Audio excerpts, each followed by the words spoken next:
So you want to become an F&I manager. I like to call you financial services managers. Maybe you're in sales now, maybe not even in the car business, but you're thinking about becoming an F&I manager. Or maybe you're already a financial services manager. Well, let me tell you something.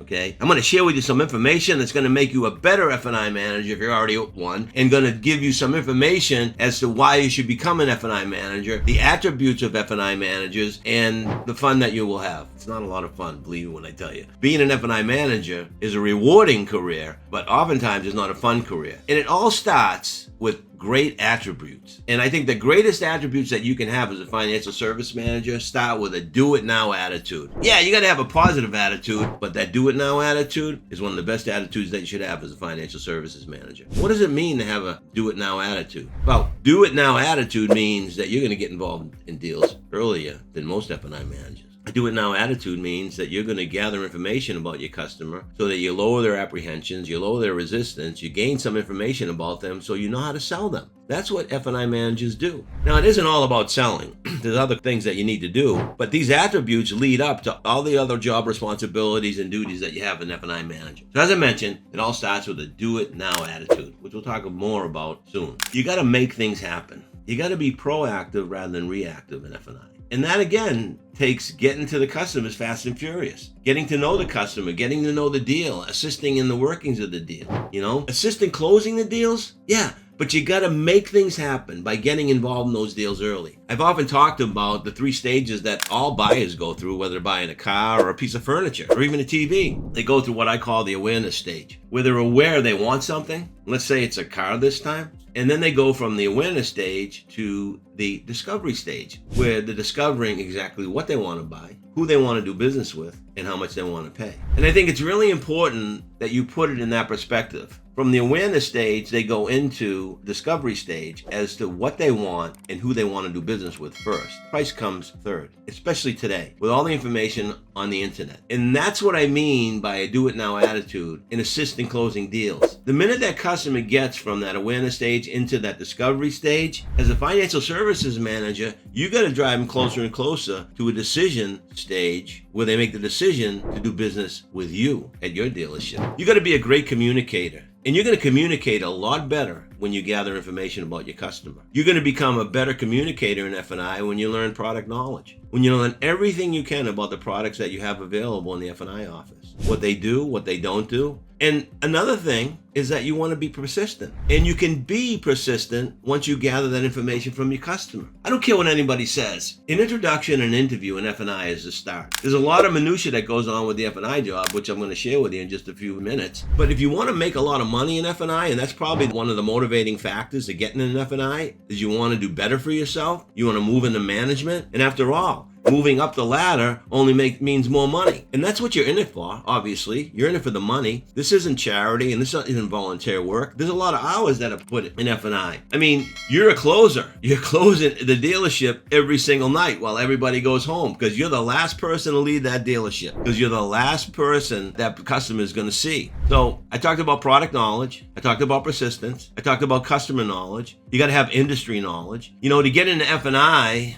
you probably want to have some type of automotive background. And I'm not talking about a mechanic background or just the fact that you like cars. You should probably sell cars for at least 6, 8, 10 to a year. And if you want to become an F&I manager, it's really important that you let everybody in the dealership know that you want to become an F&I manager. And an attribute of a great F&I manager is they follow process. They follow the established processes at the dealership, period. They don't deviate from it. All their I's are dotted, all their T's are crossed, and they follow the process and the procedures that are standard in that dealership. And if you're that type of person, then you're probably going to be a great F&I manager. F&I managers, great ones, they display enthusiasm all the time. They're motivators. They're not downers, okay? They're always positive. They're on the positive side of the battery. The glass is always half empty, not half full. No, come on, man. It's half full. Still got a way to go. Great F&I managers listen with their ears and their eyes. What I mean by that is when they ask a question of their customer, they listen with the intent to understand what the customer is saying. They don't ask a question simply to reply, like the old sales tactics. You say this, they'll say that. They really do. They ask a question Sometimes they know the answer, but they still want to hear what the customer has to say, and they listen to exactly what the customer said. I'll give you an example of what I'm talking about. I learned a long, long time ago that when a customer told me they had it before and never used it, they're not telling me they don't want the product. They're simply saying to me that they felt they'd spent money for nothing because they didn't use the product. Think about that. I had it before and never used it. They wasted their money. That's what they're saying to you. They're not saying, oh, I don't want it. Did you hear? I don't want it. Mr. Jones, what do you think of the options? No, I had them before and never used it. Or this. Mr. Jones, what do you think of the options? No, I don't want them. The fact is they do want them. They don't see enough value to pay for them. And that's one of the things that you're going to have to do as an F&I manager is build enough value in the products, and not through verbal vomit, but by information you gather from the customer, okay? That makes sense to them. Logical persistence, that's what we're talking about. Another example of asking a question, understanding what the customer says. Mr. and Mrs. Jones, which options works best for you? And Mr. and Mrs. Jones say, oh no, we're going to take our chances. They didn't say they don't want the product. I didn't hear that. What I heard was they see a risk. And you reply back to them is, why would you want to assume that risk? Wouldn't you want someone else to? And you just opened up a conversation. And that's what F&I managers do. They're conversation starters. Now you may be a really good sales consultant on the showroom floor or on the sales floor, but I want you to think about something. Moving into F&I is a completely different sale. We're not talking tangibles now. We're not talking something that a person can touch, feel, and smell. We're talking about air. We're talking about something the customer has no instant gratification on outside of fabric and paint treatment. No instant gratification. They're not going to use the product now. I mean, let's face it. Customer's not going to buy a service contract hoping the car breaks down. Customer's not going to buy Gap hoping the car is a total loss. Customer's not going to buy Tire and Wheel hoping they get a flat tire, hit a pothole. These are the things that we do in F&I that are different than in sitting on the sales floor. We're selling air. We're selling something the customer's not going to use immediately. They're not going to get instant gratification. It's something they may or may not use in the future, and it takes a different type of sale. So it takes a lot of product knowledge. It takes a lot of industry knowledge, and it takes a lot of practice, drill, and rehearsing. Great F&I managers don't impose their beliefs on others. In other words, they don't say to the customer, I believe you should do this, because they make recommendations based on the customer's driving habits. They make recommendations based on what the customer said to them during their introduction or interview. Those are the great F&I managers. So anybody tells you don't need to do an introduction or an interview or get to the customer early, just drop them off in your office and go to town, that's wrong. You're not going to maximize your potential by doing that. You will maximize your potential by getting to the customer early, forming connection with them, and gathering information about their driving habits. Another thing that you need to do as an F&I manager, and if you want to become an F&I manager, hopefully you're doing it as a sales consultant or any profession you're doing now, is you got to be detail orientated, okay? You got to dot all the I's, you got to cross all the T's, you got to write their full name. You can't skip steps. That's what great F&I managers do. They don't skip steps. You're quick on your feet. You're a thinker, all right?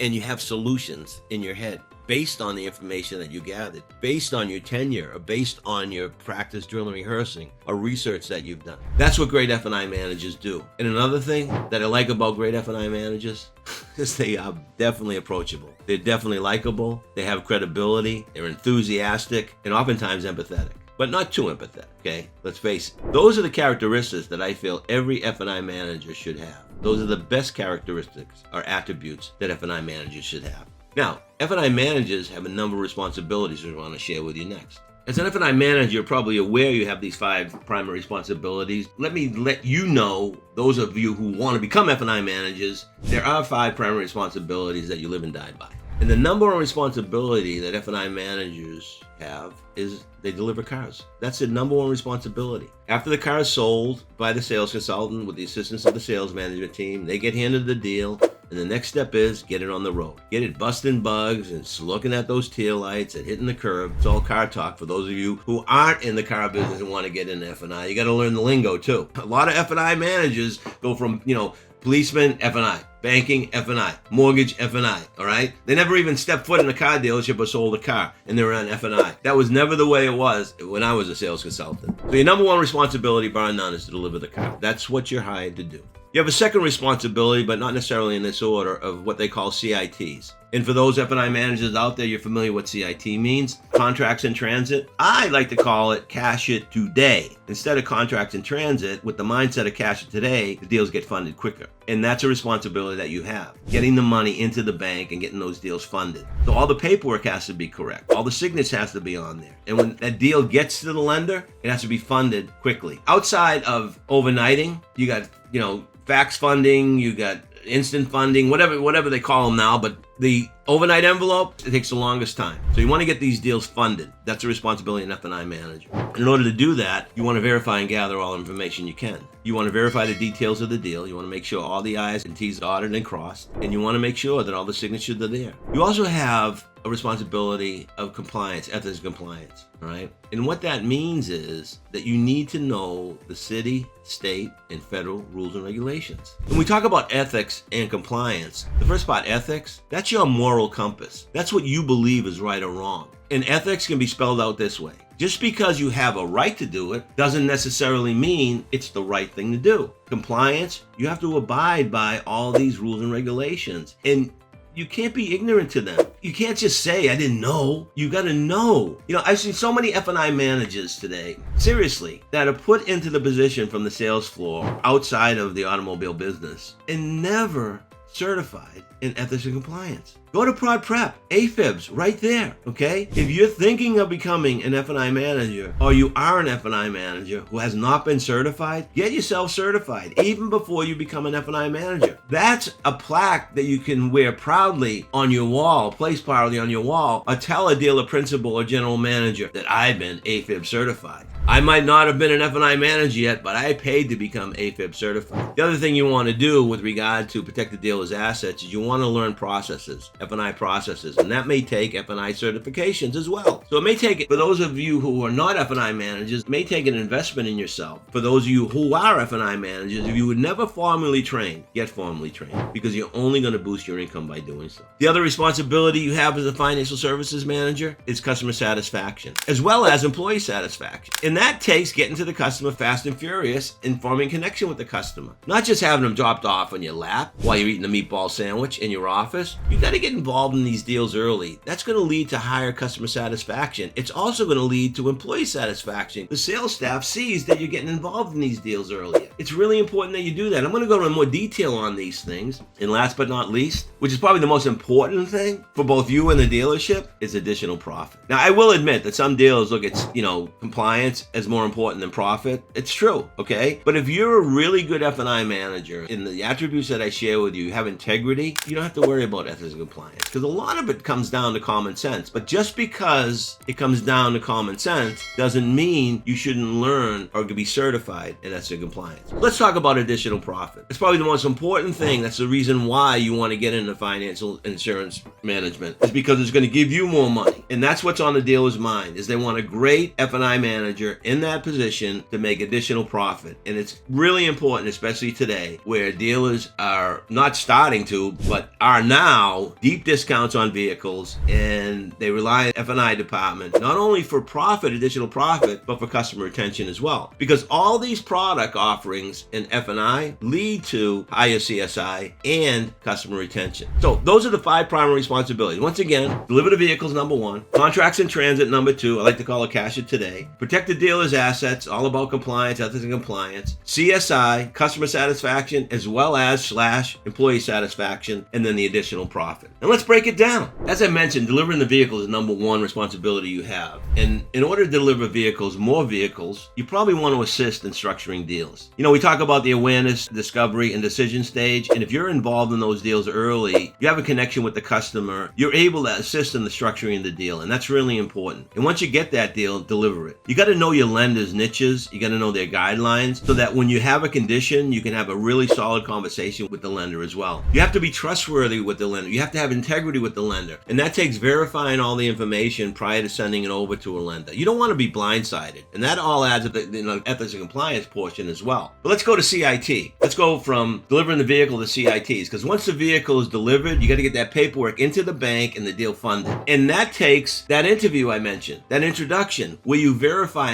and confirm all the information. And one of the most important pieces of paper that you need to verify that's going to help you with ethics and compliance is a credit application. You want to confirm all the information on that credit application. One of the best questions you can ask your customer prior to going through any type of, doing the paperwork or sending the deal over to the lender, is simply asking them who filled out the credit application. If they say the sales consultant, then you want to definitely verify all that information. If they say they filled it out, just confirm it. This is the correct address. This is where the vehicle is going to be garaged. this is all part of the introduction. You've been this time at the residence, you own the home, this is how long you've been at the job, this is the income, net or gross income, is it verifiable? Now you have integrity with the bank when you send it over. I mean, think about it. As an F&I manager or knowing F&I managers who've been in this situation, sent a deal over to a lender, only to have the lender call them back and say, I can't do this deal. Why? Because the income that you stated is different from the income that ABC Motors down the street stated. So the customer is now going to have to prove their income. You build credibility by spot checking everything. And that helps with CITs and also helps with ethics and compliance. You're also going to be doing credit interviews when necessary. When a customer has marginal credit or marginal credit score, you want to make sure that you do a credit interview with the customer. And for those of you in F&I or going into F&I, basically 3 or 4 questions you ask the customer regarding credit. You look at the line of credit that's bad, what happened, why did it happen, what you do to fix it, and why won't it happen again? So that you have an explanation that they gave you to give to the bank. You know, the days of beating the lender up are gone. These lenders keep moving around, I understand, because they don't want to build the relationships. But if you have integrity, they talk about you at these financial institutes, and you have a good reputation with the lender, they're going to do you favors where other people wouldn't. And that's going to help you with CITs as well. You also want to use checklists. Those are going to help you with contracts in transit. You get a check, get it in the bank. You get a deal, you should assemble the deal, a funding pack for the deal before it goes into accounting so that you as an F&I manager know everything's there. Seriously. And that's how you're going to get better at CITs. And basically, the dealer principal and the general manager is going to really appreciate you getting these deals funded. I mean, I use this analogy a lot. Let's say that you had a really good month, and the dealer principal walks into you, or the general manager walks into you, goes, Bob, you had a really good month. Sally, you had a really great month, you know, and I'm going to give you a little bonus here. Here's a check for blah, blah, blah, blah, blah, 4 figures. And he says to you, or she says to you, the only challenge is you can't cash it for 3 weeks. How do you feel? The same way your dealer feels when you're holding up a contract for 3 or 4 weeks, but you haven't deposited the money in the bank. So, protect the dealer's assets. As I mentioned before, it's really important that you get AFib certified or some type of ethics and compliance certification. There's a lot of dealerships out there that have software that do it. A lot of dealerships out there have compliance officers that update the staff of changes. And that's your responsibility as an F&I manager, financial services manager, is to update sales and sales staff as to new rules, new regulations, or changes in the rules and regulations. One of the things you need to do in order to protect the dealer's assets and make more money and move up the ladder quickly is to follow and adhere to dealership policies and procedures. Their established F&I process. Their established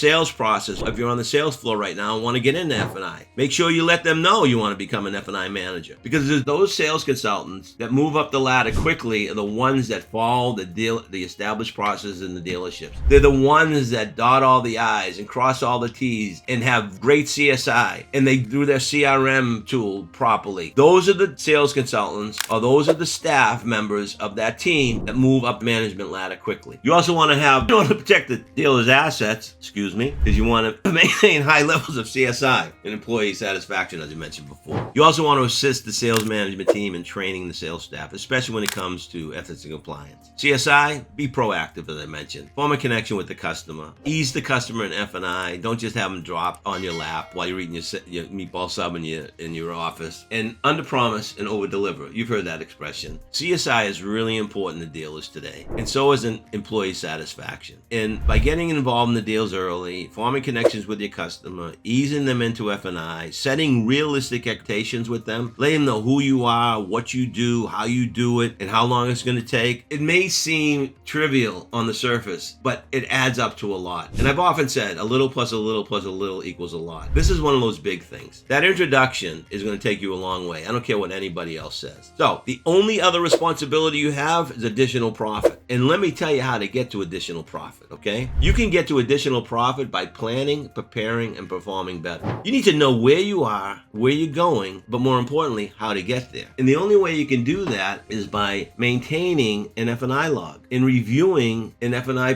progress and performance reports. I oftentimes go into an F&I manager and say, I know where they're at, but they have no idea what their PVR is. They wait till the end of the month. How do you know to get where you need to be if you don't know where you're at now? You got to analyze those reports. Look at areas of improvement improvement and work on those. Practice, drill, and rehearse. And I'm not talking about practicing on your customer. I'm talking about practice in a mic, in a recorder, practicing video, practicing with your peers. That's what you need to do. You need to know your products. Your product knowledge is going to prepare you to make more profit. So you plan out your work by getting to know your customer, gathering information about your customer. So you're better prepared to handle the no when the customer says, I don't want it. You have the you told me so's, Mr. Jones. The reason I'm sharing this information and the reason that I'm so passionate about you enrolling in this particular program, a product, is because of what you mentioned to me earlier. If you don't have that, you'll never maximize your potential. So remember, know where you are, know where you're going, and know how to get there. Product knowledge, industry knowledge, all important. Practice, drill, rehearse. Follow the established processes that the dealership has put in place for the F&I process. Get to the customers fast and furious and early. Be part of the manufacturing of that deal. You're going to make more money. Be well versed in what the products do. Be well versed in what the products don't do. And don't verbal vomit all over customers when it comes to giving a presentation. Whatever presentation you use, whether you step sell, whether you use 1 column, 2 columns, 3 columns, or 4 columns, whether you use,